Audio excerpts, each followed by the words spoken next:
بسم الله الرحمن الرحيم الحمد لله رب العالمين وصلى الله وبارك على أشرف الأنبياء والمرسلين نبينا محمد وعلى آله وصحبه وسلم تسليما كثيرا أما بعد. Alhamdulillah, we have reached our next chapter in relation to the Kitab al-Salah, the book of the Salah. And this is the chapter pertaining to the adab al-mashi ila salah.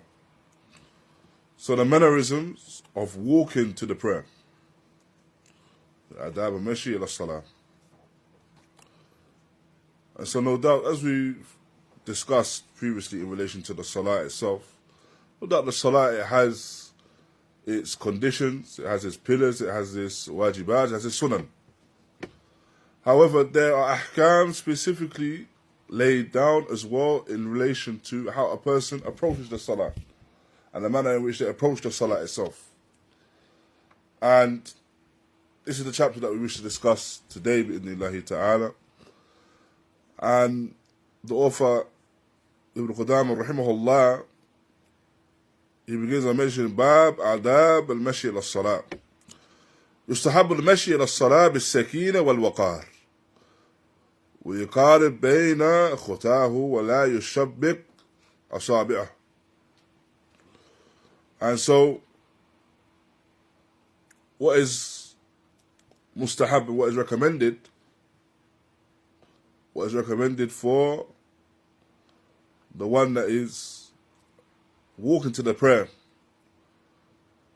walking to attend the salah, yani salat al-jama'ah, walking to the masjid, is that he walks in a manner that is of tranquility, yani as-sakīnah. And as mentioned as well, that he walks yani with small steps. So there's small gaps between the steps that he makes. So this is the first two things that I mentioned. That he walks in a manner of sakīnah. So he walks in a manner of tranquility and wal-waqār, yani sakīnah, wal-waqār. And also, the manner in which he walks, that the steps that he takes are close to one another. One step after the other, with close steps. So the first, when mentioning the sakīnah and waqār, is due to the hadīth of the Messenger of Allah sallallahu alayhi wa sallam, the hadīth of Abū Hurayrah, where he mentioned alayhi salatu wassalam, ائتوها وعليكم السكينة wal-waqār. I come to it, yani meaning the salah, and upon you is this affair of tranquility. Na'am, a person approaching the salah, and they approach the salah with this tranquility. And when it comes to, and it says that's a hadith which is found in Sahih Muslim. When it comes to the person walking and having the steps close to one another, then what is the wisdom in this? What is the wisdom in this?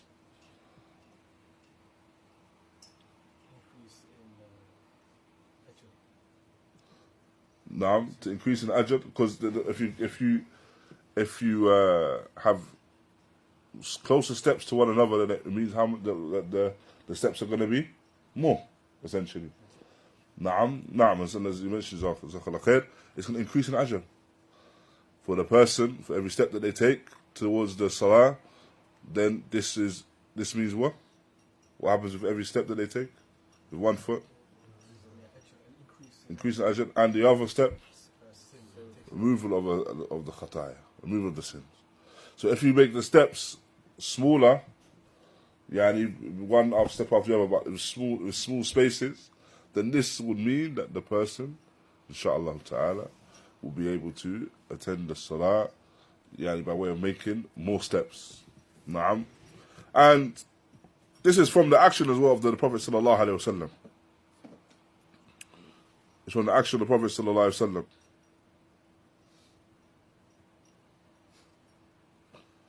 And Ibn Humayd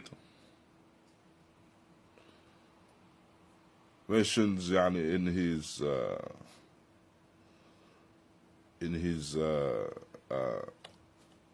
Musnad, the narration of Zayd ibn Thabit. And this narration mentions that the Prophet ﷺ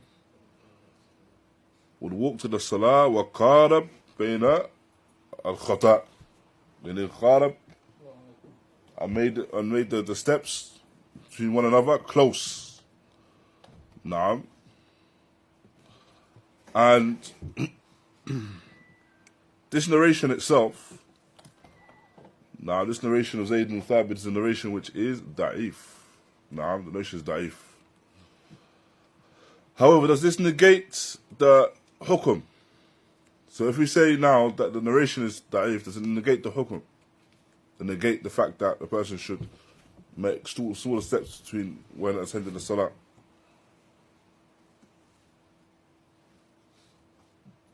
Does this negate that? No, it could be used as a supporting narration. Which narration can support? To support the one about the sakīnah. Can support the narration about the sakīnah. So you can say the sakīnah. So if you walk with the steps closer to each other, then this can only be done in the manner of sakīnah. Yani. Now, because we know the narration about the previous narration about the sakīnah is Sahih Muslim. This narration, however, is da'if.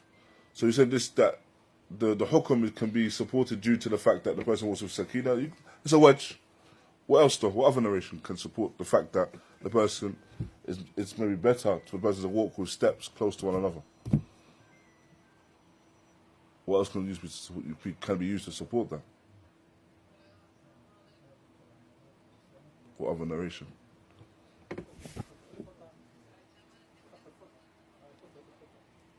Naam. What?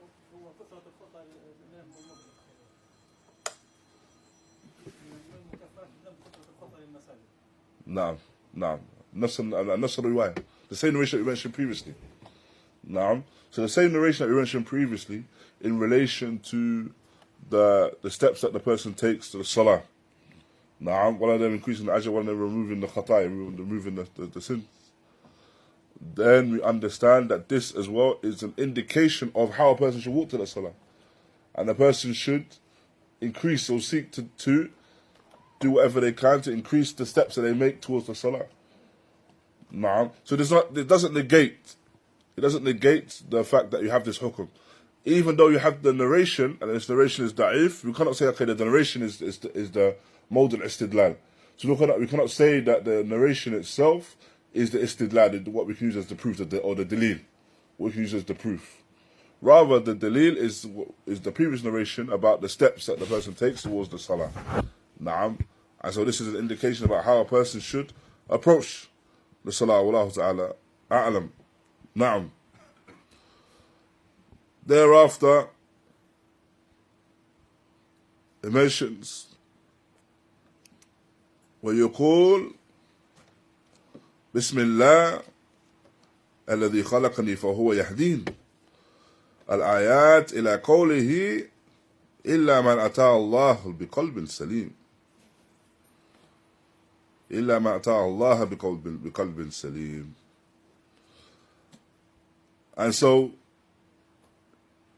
thereafter the person who states after the basmala, the ayat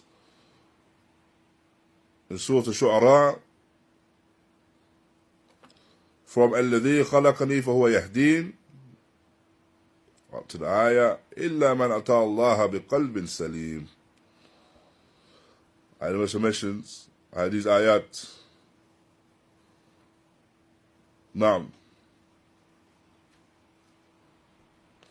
And likewise, يقول اللهم إني أسألك بحق سائلين عليك وبحق ممشى هذا فإني لم أخرج أشرا ولا بطرا ولا رياء ولا سمعة خرجت اتقاء سخطك وابتغاء مرضاتك أسألك أن تنقذني من النار وأن تغفر لي ذنوبي إنه لا يغفر الذنوب إلا أنت. So we have this particular dua mentioned as well. And this is due to the narration which is found in Musnad of Imam Ahmad. It's due to the narration which is found in Musnad of Imam Ahmad, where it's narrated of Abi Sa'id al-Khudri. قال رسول الله صلى الله عليه وسلم من خرج من بيته إلى الصلاة فقال اللهم إني أسألك بحق السائل عليك يعني وأسألك بحق الممشى هذا إلى آخر الدعاء يعني. نعم. أقبل الله عليه بوجهه واستغفر له 70,000 ملك. And so, as is mentioned, this particular dua, this particular narration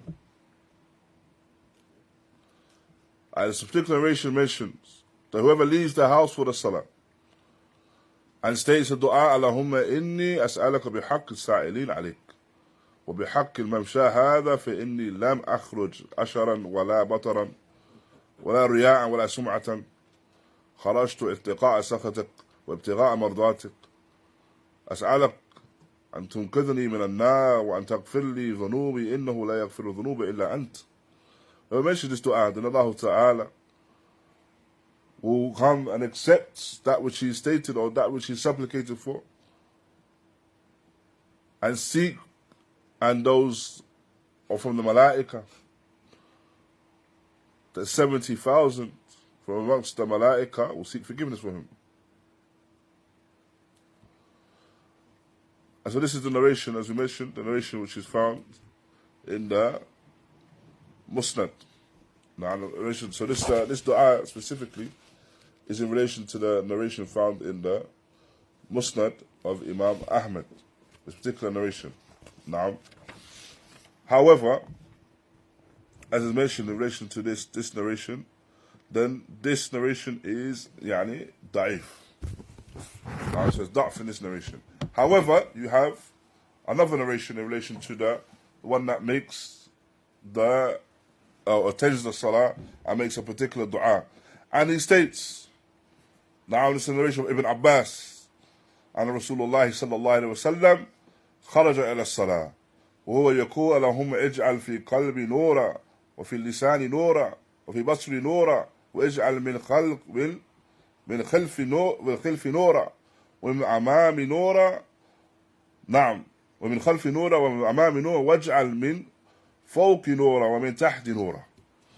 نعم. And this narration is a Sahih narration. نعم.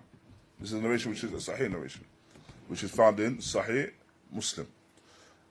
The significance I mentioned both narrations is to illustrate that you find that maybe for a particular action there are particular ad'iyah, du'as that are mentioned for one particular action. So the action we're talking about today is the mashi al-salah, the person attending the salah, and that there's a particular action that are mentioned for that, and particular ad'iyah, du'as that are mentioned for that. However, in the case of this particular action, then the dua which is sahih is the second one. It's the one of Ibn Abbas. The second one, the one of Ibn Abbas. And so here, Ibn Qudāmah, he mentions the dua, but he mentions the dua if the person leaves the house. If the person leaves the house and then heading towards the salah, he mentions the dua with the narration found in where? Which narration does he mention? Ibn Qudāmah. The Musnad. So he mentions the narration found in Musnad of Imam Ahmad. And this narration, the hukm of this narration is da'if. However, what a person can understand bedlan from, or in exchange of that narration, is that you have the exact same dua, or you have a dua rather, for the exact same action, which is attending the salah, which is sahih, and that is found in the Sahih of Imam Muslim. Naam. So, generally what you understand as well from this affair as well, going back all the way back to what we were discussing in the Muqaddimah, naam, is that when it comes to ahkam fiqhiyah, a person may make a particular hukum in fiqh based upon their understanding of a narration. So an individual may see this narration and understand the narration to be sahih. Let's say the mithal. Now, a person understands the narration to be sahih. And so he says, based on that narration, the hukum of the one that's mashi al-salah, the one that's attending the salah, is that he does kadha. For him to. That he does, in this case, does mention these words of adiyah, these words of supplication. However, there's another narration that is asah minhu. Now, another narration which is more authentic than it. Now, how else can this occur as well, where you may find that there's a differing in a mas'ala fiqhiyya? So obviously, of course, if you look at this now, if you read the text, Ibn Qudāmah has mentioned this particular dua as from the adab of a masjid as-salah.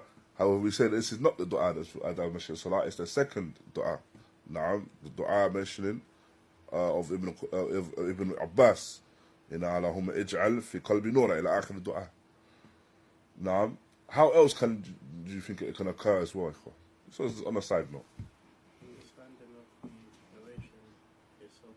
So exactly, and understand. So the narration, they may have ittifaq ala sihhat al-nas. So they may agree that the nas, the text itself, is correct and authentic. However, they differ in understanding of the text. What's an example of that? In the salah. Putting the hands back on the chest. Putting the hands back on the chest. The classic. Now I'm putting the hands back on the chest. Why? Do they use different narrations? Not necessarily. It's about how it's understood. So the hukum is derived from how it's understood. Now, so the people, they understand that the hands go back to where they were in different ways. So if someone says the hands went back to where they were, yani back to where they were before the ruku'. Or back to where they were, yani where they were generally, which is by the side. Naam. Likewise, in the salah, when it comes to the individual going down into sajda. Now, the prohibition of going down to sajda is that you don't go down like the camel. So those that understand that narration, they may understand the narration to mean that they go down on the knees. Some understand the same narration to mean you go down on the hands. Now, why? It's the text, and the understanding of the text can be one way, and can be understood another way. Now, that's an example. Another example of how you can have differing, or how another way that you can have a specific differing in issues of fiqh. So the obvious one is that the one person sees the text to be sahih, and other one doesn't see it to be sahih. So they differ about the rulings that derive from them. What else? Particular scholar having certain narration that having another narration. Naam, the availability of the narrations. That someone from Ahlul Ilm may have the availability of this narration, but doesn't have availability of that narration. So based on what he has available to him in his ijtihad, then he makes the particular hukum. So, going back also to understanding or the authenticity, sometimes there is ikhtilafat when it comes to how the people authenticate or how they authenticate a narration. So you may find that some of those that judged upon the narrators, for example, would do so in a manner which was regarded as being with tasahul. So there was a degree of they were lenient when it came to judging upon narrators. And so if you're lenient upon narrators, then it may mean that you judge his narrations to be sahih or hasan or whatever the case may be, but accepted. rather another individual would not regard it as being accepted. Does that make sense? So this is how these things can occur. Allahu Ta'ala A'lam. So thereafter it mentions فإن سمع الإقامة لم يسع إليها لقول رسول الله صلى الله عليه وسلم إذا أقيمت الصلاة فلا تأتوها وأنتم تسعون وأتوها عليكم السكينة فما أدركتم فصلوا وما فاتكم نعم فأتموا. And so here likewise is what it mentions. If you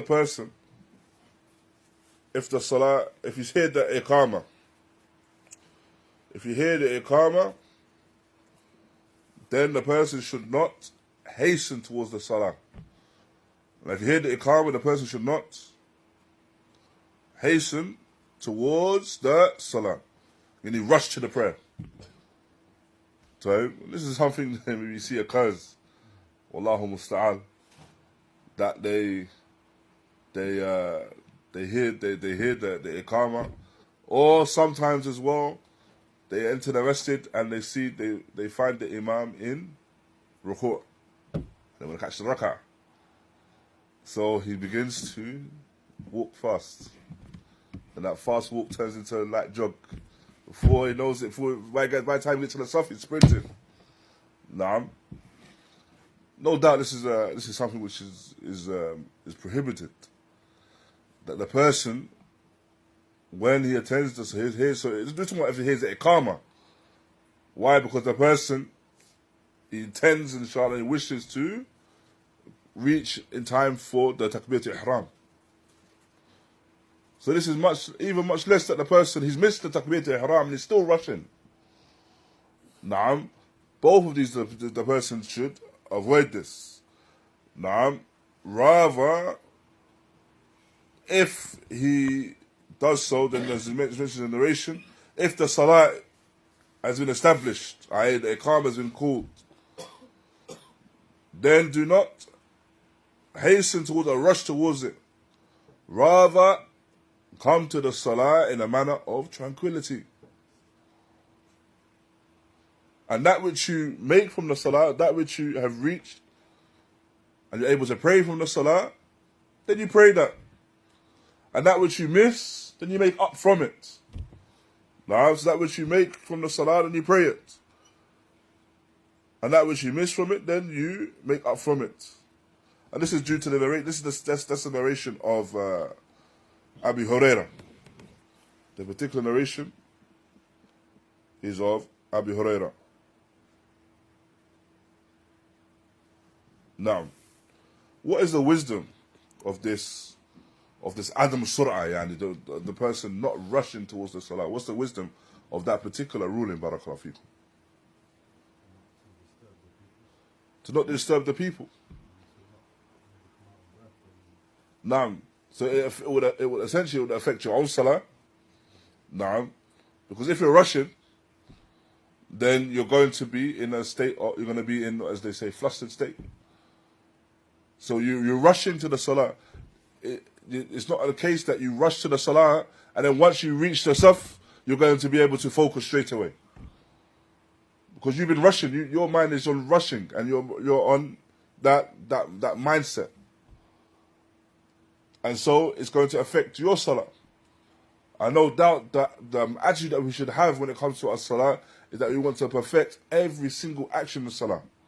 The attitude we should have with the salah is that we want to have our qalb, our qulūb. Yeah, you want the fact that our qulūb is hadir, this salah, it's present. Na'am, in relation to every action. However, if the person is in a flustered state, then it may affect the manner in which he begins the salah. And it may take him some time before he calms down and is able to refocus the mind and refocus his heart upon the ibadah. So the person attends, going back to what we mentioned, he attends, he walks to the salah in a tranquil manner. Now, and that which he makes to the salah, he makes. And that which he misses, and he makes it up. Now, it's no point the individual now, he rushes to the salah and he establishes the salah in a flustered state. And so he prays that rak'ah, but he prays that rak'ah and his heart is not attentive to that salah. Now, يخرب الركعة مثلا. So what the manner in which he prays that rak'ah is a manner in which he's not completely attentive to the salah. Because his mind is still, as they say, he's still buzzing. He's still thinking about attending to the salah. He doesn't even know he's there now. He's still in that state.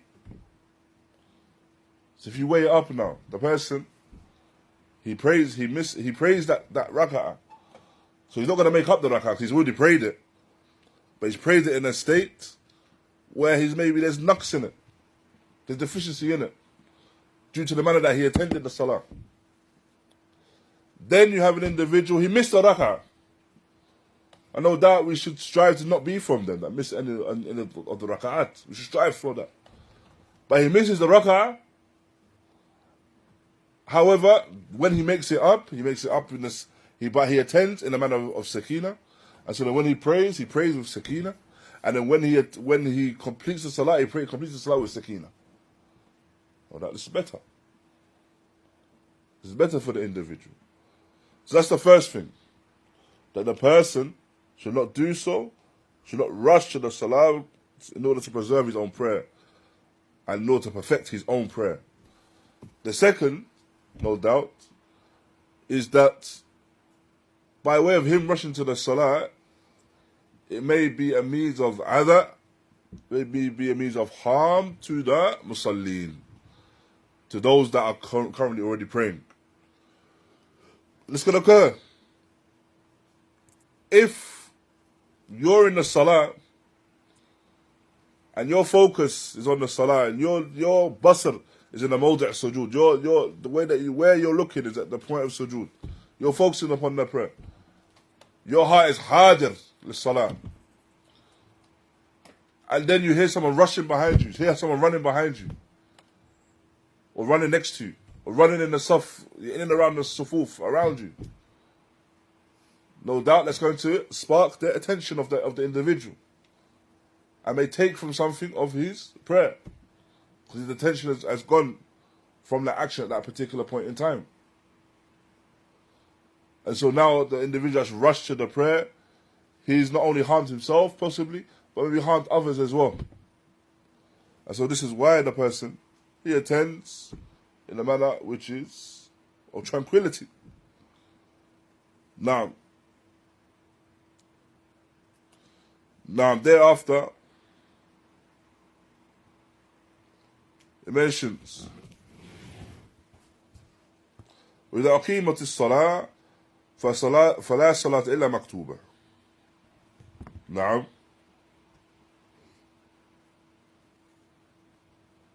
And so,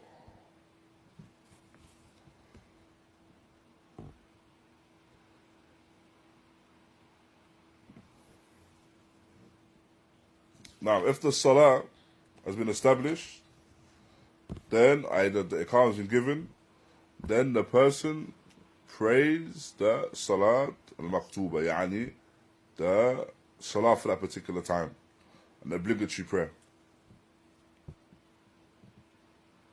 Now, so as a person, he prays, and this is due to the narration of the same word, متفق عليه. إذا قيمت الصلاة فلا صلاة إلا المكتوبة. Now,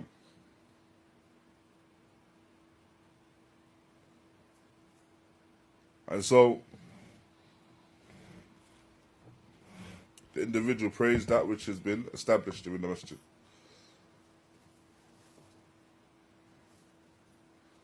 Thereafter, he mentions وَإِذَا أَتَى الْمَسْجِدِ قَدَمَ الرِّجْلُ الْيُمْنَى فِي الدُّخُولِ وقال بسم الله والصلاة والسلام على رسول الله اللهم اغفر لي ذنوبي وافتح لي أبواب رحمتك. وإذا خرج قدم رجله يسرى وقال مثل ذلك إلا أنه يقول وافتح لي أبواب فضلك. And so if the person comes to the masjid,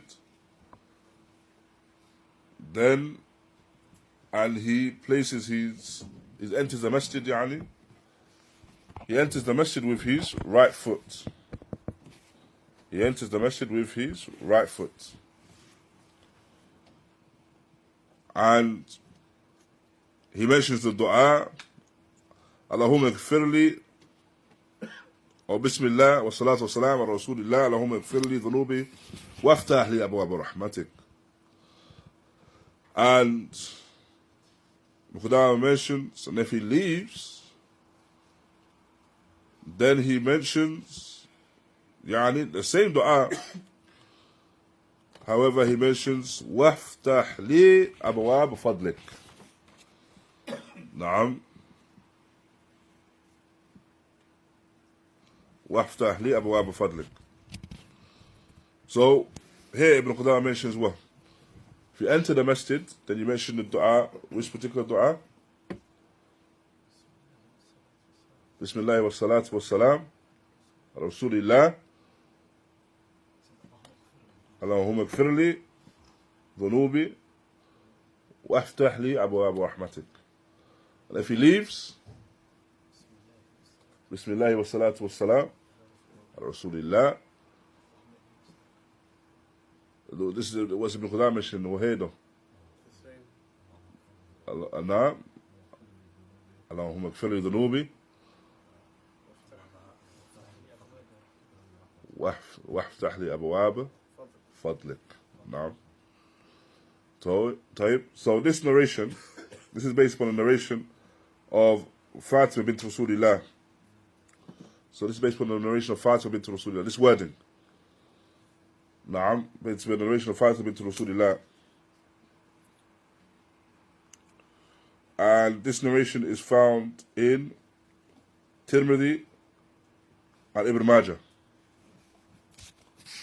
The narration is found in Sunan Tirmidhi and Ibn Majah.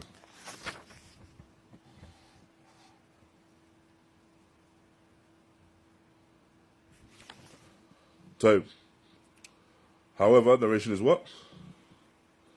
This narration is what? Da'if. No. The narration is da'if. Hence why you don't hear this word, the wording very often, because there's da'f in the narration itself. Naam. There's da'f in the narration. And rather you have the narration of Abu Humayd or Abu Sayyid قال قال رسول الله صلى الله عليه وسلم إذا دخل أحدكم المسجد فليقول اللهم افتح لي أبواب رحمتك وإذا خرج فليقول اللهم إني أسألك من فضلك. نعم. So this narration, the Messenger of Allah صلى الله عليه وسلم, he mentions that if one of you is to enter the masjid, then he says اللهم افتح لي أبواب رحمتك. Oh Allah, open the doors and the gates towards your mercy. And if he is to leave, then he says, Oh Allah, I ask of you your virtue, Naam. And this narration is found in Sahih Muslim. And so it's Sahih. And hence why this is the wording which is mashhur, and the wording of entering the masjid or leaving the masjid which is ma'ruf amongst and the Muslims generally. Even though you have other wordings that are mentioned, but the other wording, they are غير ثابتة or these other wordings, the other wording we mentioned here today is غير ثابت. Thereafter as well, entering the masjid, with the right foot. This hukum of entering the masjid with the right foot. Why do we mention entering the masjid with the right foot?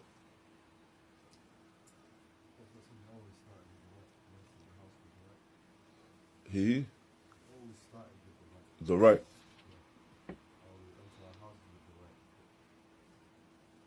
No. Yeah. But then, why is it mentioned as well that when he leaves, he should leave with the left foot? That's starting with the left now.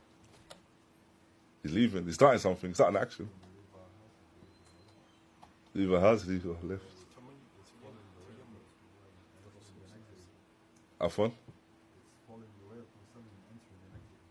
To follow the way of the Nabi Sallallahu Alaihi Wasallam, way of entering and exiting. Nah, you could say that in general. That's in general. It's true. He told us to do it, so we do it. No doubt. The one that is mutamassik with sunnah, he finds it's from the sunnah. Khalas, it's maqbool indahu ala tool. But yeah, you could say there's asbab, there's reasons for it. The right is more virtuous than the left, no doubt. And you mentioned tayammum. What's tayammum?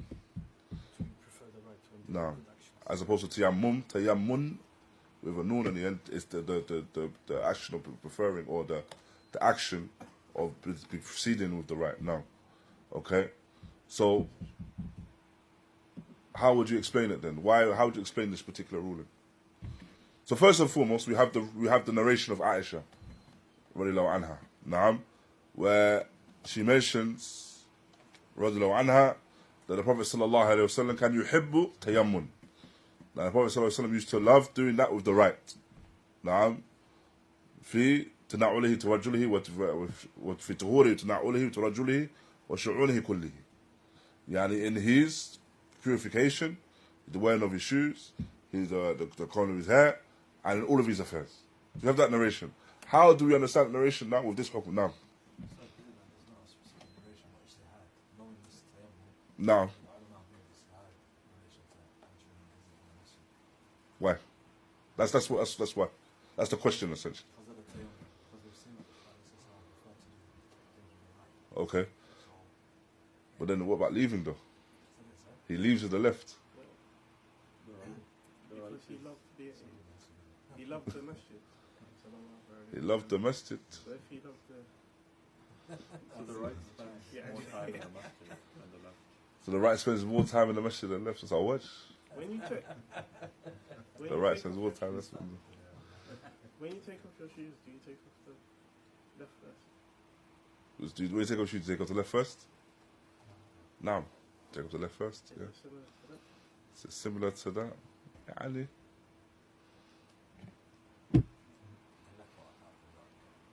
I'm gonna let someone else guess, inshallah. Closer. A lot closer. I can smell the answer coming, basically.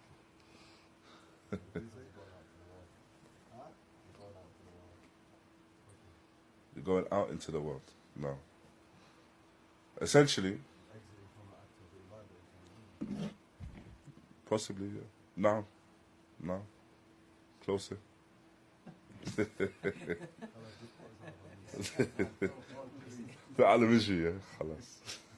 Essentially, you're going into the best of the waqār fi dunya, the best of the places in the dunya, is the masjid.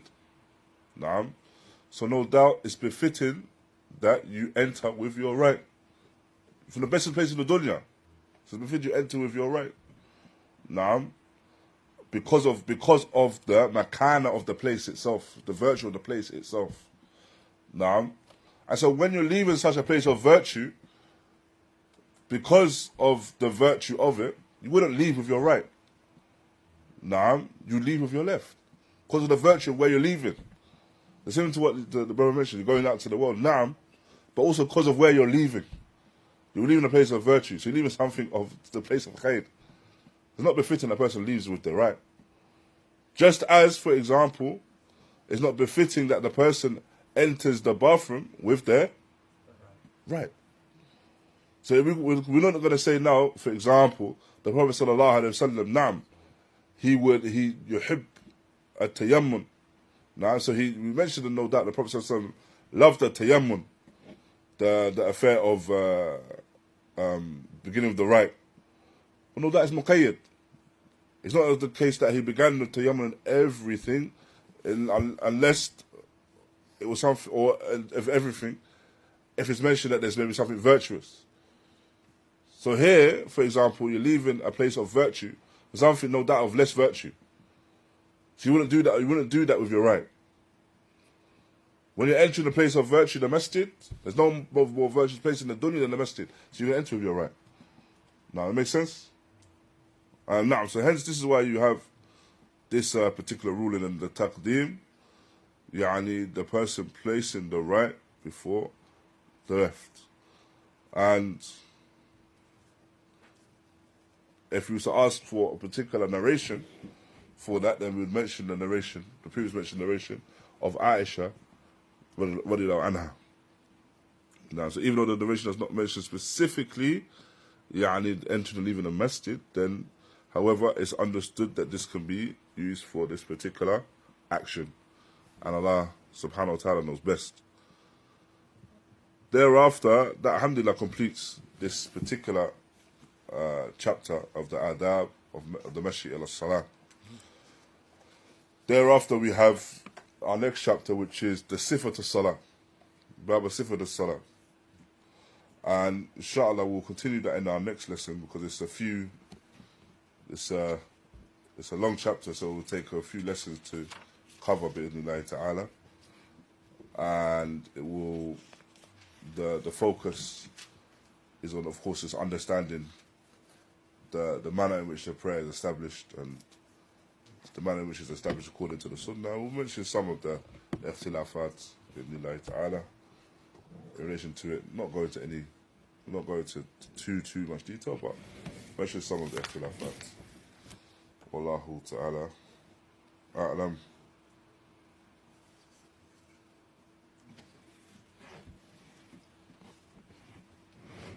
Okay. Ustādh, you know, the previous lesson that we had, No. you were mentioning that blood was an impurity. So, in the previous lesson, no, I can't remember what was mentioned. Fadl. Yeah, it was about blood being an impurity. Some of the Salaf used to say that it's not impurity. No. What text do they use to say it's impurity? Is it from the ayah? Then we use for. So generally speaking, because of what's understood for it to be an impurity, is due to the fact that it is akluhu haram. So its akl is haram, and so the wajh which is understood is that the eating of the blood or eating anything containing blood is haram. So this is indicative of it being an impurity. However, from what's apparent, Allah Ta'ala knows best, is that you wouldn't say it's an impurity. So some people mention that excessive bleeding is this is something that breaks the wudu. Now, because they regard it as being an impurity. So excessive bleeding is something that breaks the wudu. It's something that some Ahlul mentioned. However, what is apparent is that that's not the case. I can't remember exactly what I mentioned last lesson, but because I'm not on the point of opinion that it's impurity, so I can't remember mentioning it as being impurity, unless we were talking about the dam of the hayd. That's impurity, 100%. So the dam of the menstruation or the dam of the fast, the blood of the postnatal bleeding, that's impurity. As for blood, generally speaking, then we wouldn't say it's impurity. There's nothing to really indicate of it being impurity, other than what is mentioned in terms of it's tahrim of akal, but it doesn't necessarily mean that it's najis now. What text do they use? The ones who say it is. Essentially, the tahrim for all the texts that indicate the tahrim of the akal. So and when it comes to the fact that it's not permissible to eat, then this is taken as an understanding that it's from the wujuh of it not being permissible to eat, and from that spell of it not being permissible to eat is because it's najis. Now, just like, for example, no doubt, we would say that the lahm al-khinzir is najis. So then they would say, it's mithluhu, yani. No. No. No. Is there evidence for that? That the Sahaba used to pray during jihad when they were bleeding? Is an evidence to Is that evidence that it doesn't break wudu? Of course. No, of course. And you could say it's evidence, definitely. But at the same time, someone could respond and say that in response to it, but this is hal durura. Because now, for example, if you use the example of the person in battle and he's bleeding but he's still establishing the prayer, he said this is durura. Hence, like, why the manner in which they pray Salat al-Khawf, and this is in the hal of jihad, you would not pray that Salah in any other scenario outside of Khawf, outside of jihad and fighting war. So you wouldn't now say that it's not an absolute evidence, if that makes sense, because the hal may dictate that they have a rukhsah in that regard. Yeah, but generally speaking, there's in order to affirm that hukum, you have to have a proof. In order to affirm that hukum, you have to have a proof, and there's no proof. There's not an established proof to say that it breaks the wudu.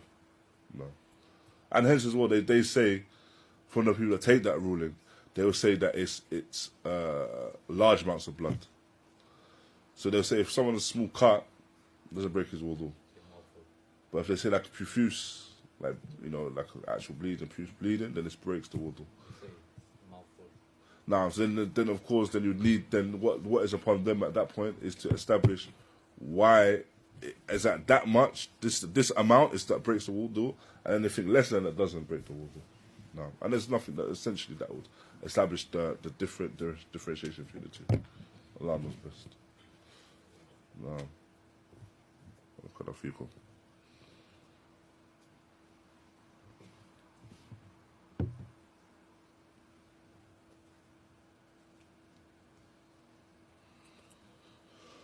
جزاكم الله خير إخوة. حياكم الله. وصلى الله وبارك على نبينا محمد وعلى آله وصحبه وسلم. وآخر دعوانا الحمد لله رب العالمين.